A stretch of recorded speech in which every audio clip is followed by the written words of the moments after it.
The seventh pillar of MVP is financial literacy. And I intentionally made it the seventh because I don't want one to believe that our success begins with money. It does not. Our success ends with money. It is a result of putting all of the other pillars in place that one then begins to develop financial resources, and financial literacy then becomes critically important. Now, to be fair, I believe it's possible for one to begin gaining financial viability well in advance of generating a large income. And that on the surface might not make much sense to you, but I can prove it to you right now.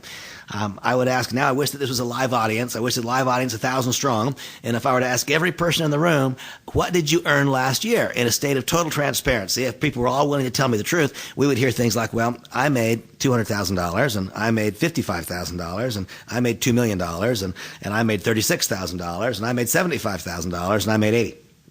Okay, great. And now, how much did you invest conservatively and wisely last year? Suddenly, there would no longer be big differences. Suddenly, it would be 0, 0, 0, 0, 0, 0, and 0. The person making $35,000 a year invested nothing conservatively and wisely. The person making $150,000 last year invested nothing conservatively and wisely. And the person making $2 million last year, believe it or not, invested nothing conservatively and wisely. That would be the truth again and again and again and again. Now, I've lived this at about the highest way. I have lived it at the very highest way. I have been among the single most fortunate in this industry. I have earned millions and millions and millions of dollars. There came a time when, if you were to look in my garage in Southern California, I had a lovely home with a great big mortgage on it. You've heard me say that there is no such thing as a dream home with a nightmare mortgage. I didn't understand that at that point in time. And if you walked out into my garage, there you could see on proud display 2 Ferraris and 2 Porsches and a Lamborghini, a Jaguar, and 5 Harley Davidsons. And guess what I wanted? More. I wanted more. I was so completely caught in the trap of my esteem being wrapped up in what I had instead of what I was. I was so tied into the show, and I was staying broke throughout. Somebody said to me, Randy, how in the world can you possibly be broke making $250,000 a month? Real simple. Spend $300. The fact is that I hadn't learned the very most basic lessons of financial viability and financial responsibility. And my own personal example is one that's pretty extreme, but that example may very, very well apply to you on your own scale. I here so strongly encourage you to read a book, The Richest Man in Babylon, authored by George S. Clason. That text, when I finally embraced the principles taught in that text, my world began to change financially. I believe that your world can begin to change now, in advance of making more money. Our goal is to help you develop an overall quality of life that is superior, that is simply superior. Financial literacy starts with this simple thought. It starts with a common knowledge and understanding that it's not so much about what we earn, it's about what we don't spend.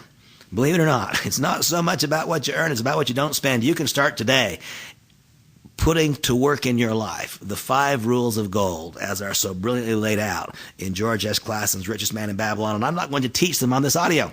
I'm going to instead refer you to the text and ask that you learn them. Not just ask that you learn them, but ask that you live them.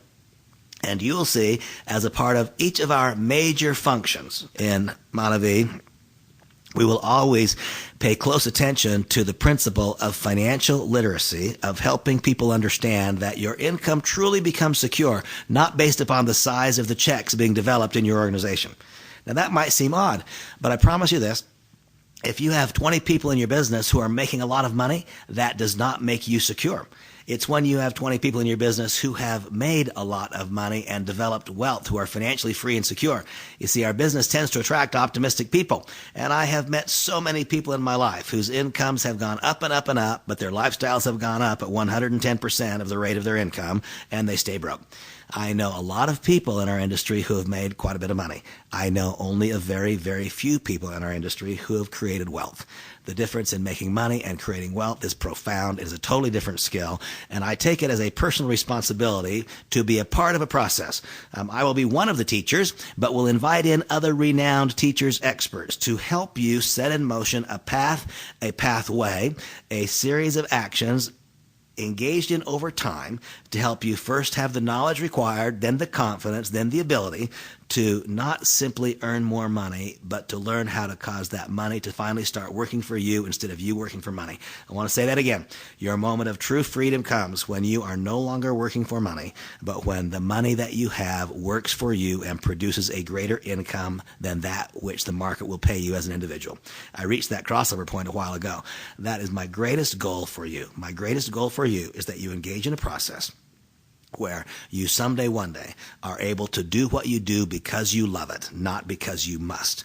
In order to start that process, we must begin with a basic philosophy of developing financial literacy. Ourselves first, our homes, our families, extending it into our groups. Our incomes become secure when people in our business become financially secure. And to that goal, I am committed.